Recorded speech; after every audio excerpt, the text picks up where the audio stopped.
بہت سے مومنین اہل توفیق وہ ہیں کہ جو ہر شب سورہ ملک کی تلاوت کرتے ہیں، اور جو عرفاء ہیں ارباب سیر و سلوک وہ خود بھی عمل کرتے ہیں اور بطور دستور اپنے زیر تربیت ارباب سیر و سلوک کو تاکید کرتے ہیں کہ نماز عشاء کے بعد سونے سے پہلے سورہ ملک ضرور پڑھیے گا۔ اس میں بہت اسرار ہیں، بہت برکات ہیں۔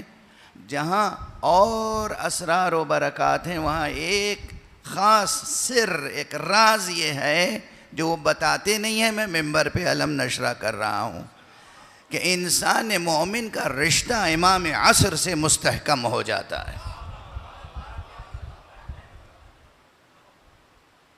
اور یہ سورہ اور یہ آیت آپ دیکھیے، اب پھر میری عادت ہے اور عمدن بھی یہ کرتا ہوں کہ مثالیں دیتا ہوں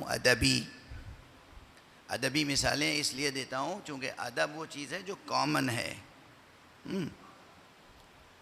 ایک فقیہ، ایک مجتہد، ایک فلسفی، ایک سائنٹسٹ، ایک ڈاکٹر، ایک انجینئر، سب کی فیلڈ الگ الگ ہے، لیکن ممکن ہے کہ سب میں ادبی ذوق مشترک ہو، اور ہونا چاہیے کیونکہ زبان مشترک ہے۔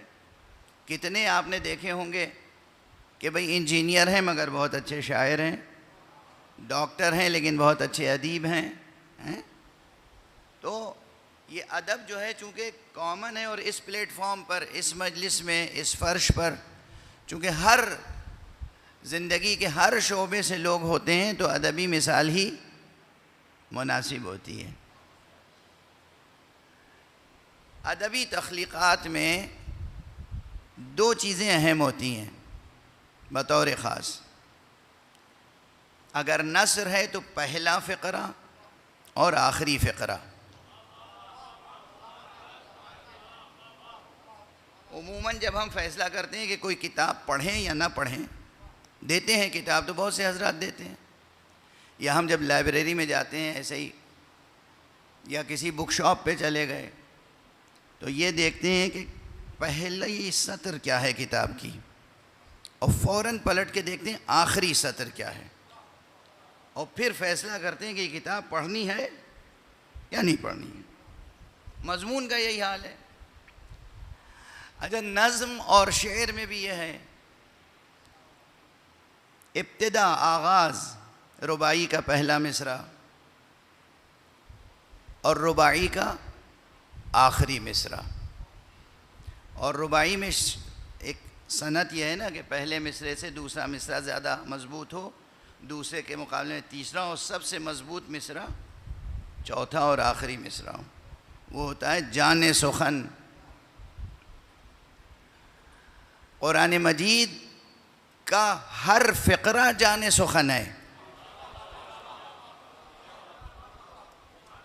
قرآن مجید میں یہ اول و آخر دیکھنے کی ضرورت نہیں ہے۔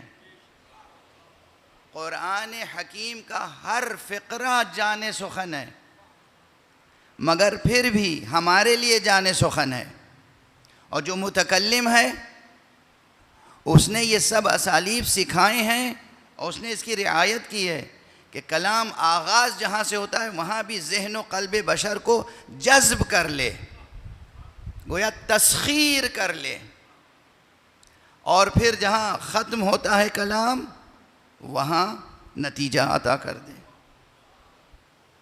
تو سورہ مبارک ملک کا بھی آغاز جو ہے براعت استحلال، اگر اسی پہ غور کر لیجئے تو معلوم ہوتا ہے کہ یہ کوئی روزمرہ کی معمول کی بات نہیں ہے، کوئی بہت غیر معمولی بات کہی جا رہی ہے۔ کیسے؟ بسم اللہ الرحمن الرحیم، تبارک الذی بیدہ الملک وہو علی کل شیء قدیر الذی خلق الموت والحیاة لیبلوکم ایکم احسن عملا وہو العزیز الغفور۔ ان دو آیتوں میں اتنے مضامین ہیں کہ زمانہ غیبت میں زندگی بسر کرنے کا پورا دستور العمل دے دیا ہے۔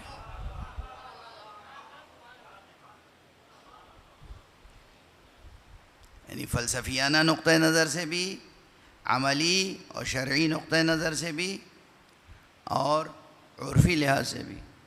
لیکن پہلے یہ غور فرما لیں کہ آیت جو پہلی آیت ہے کتنی پرشکو ہے اور کتنی صاحبان فکر کو متوجہ کرنے والی آیت ہے، اس پر ذرا سا غور فرما لیں۔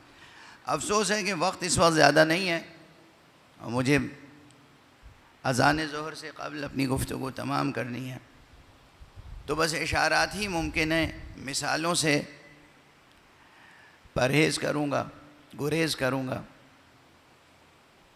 سب سے پہلے ایک نقطے کی طرف تو بہرحال توجہ مبذول فرمائیے کہ یہ سورہ شروع ہوا لفظ تبارک سے۔ سوال یہ پیدا ہوتا ہے نا کہ یہاں لفظ سبحانہ سے بھی شروع ہو سکتا تھا یا نہیں؟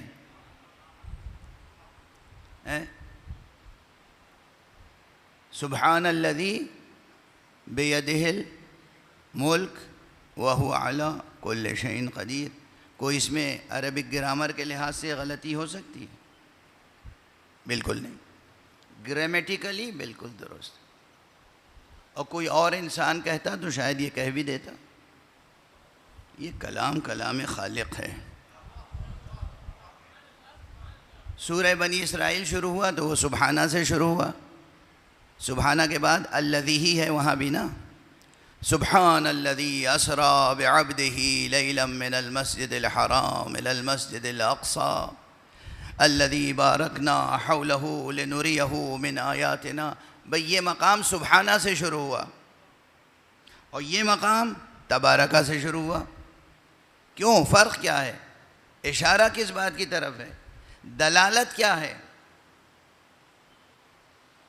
یہ ایک سوال وہ ہے جس پہ کم سے کم 3-4 مجلسیں پڑھی جا سکتی ہیں، لیکن اب وہ سارے مطالب تو نہیں عرض کر سکتا ابھی اس مختصر وقت میں۔ ایک بات یاد رکھیے، سبحانہ کے معنی ہے تنزیہ، یعنی منزہ ہے پروردگار، بلند ہے، بالا ہے، اس کے دامن قدس تک کوئی عیب، کوئی نقص پہنچ نہیں سکتا۔ سبحانہ کے یہ معنی ہے۔ سبحانہ کے معنی یہ ہے کہ اس کی ذات گرامی اور اس کے صفات تک کوئی بھی شرک کا شائبہ اور کوئی بھی مخلوق کی جانب سے محدودیت نہیں پہنچ سکتی۔ مطلق ہے اور بلند ہے، منزہ ہے، مقدس ہے، بے عیب ہے، کامل ہے۔ یہ منزہ، یہ اس مضمون کی یہاں کیا ضرورت تھی؟ آگے معراج پیغمبر کا تذکرہ ہے۔ معراج پیغمبر بہرحال سفر ہے۔ پیغمبر ایک جسم رکھتے تھے، وہ جسم کیسا تھا یہ بحث نہیں کر رہا ہوں کہ مادی تھا یا نوری، مگر جسم تھا، نوری تھا مگر جسم تھا۔ جسم زمان و مکان میں ہوتا ہے، جسم محدود ہوتا ہے۔ جسم جب سفر کرے گا تو وہ ایک خاص سمت میں ہوگا، ایک خاص ڈائریکشن میں ہوگا۔ اب اگر پیغمبر نے سفر کیا اور حق سبحانہ و تعالیٰ کے تعلق سے کسی کے ذہن میں یہ آ جائے کہ یہ سفر کر کے کہیں تک گئے، اس کا مطلب وہاں خدا تھا۔ اس کے معنی ہے کہ خدا کے لیے زمان و مکان کا حصار قائم ہو جائے، خدا کے لیے ایک جہت قائم ہو جائے، خدا کے لیے ایک محدودیت قائم ہو جائے۔ ان تمام چیزوں سے خدا کو بلند و برتر کہنا تھا تو کہا سبحان الذی، منزہ ہے وہ، پاک ہے وہ، بلند ہے وہ۔ واضح ہے؟ یہاں تبارکہ سے اس لیے شروع ہوا، تبارکہ کے معنی ہے وہ جو برکتیں عطا کرنے والا ہے، وہ جس کی عطا میں کوئی کمی نہیں ہے، وہ جس کی عطا نامتناہی ہے۔ یہ مضمون بتا رہا ہے کہ آگے جا کے کسی کی زندگی کے اضافے کی بات ہونی ہے.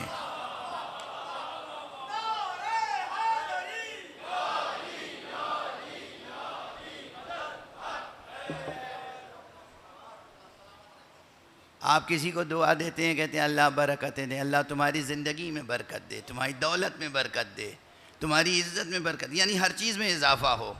زندگی میں برکت یعنی زندگی طولانی ہو. اللہ نے پہلے کہہ دیا تبارک الذی، وہی ہے جو برکت دیتا ہے. اب اگر ہم کسی کو لمبی زندگی دیں تو حیرت نہ کرنا.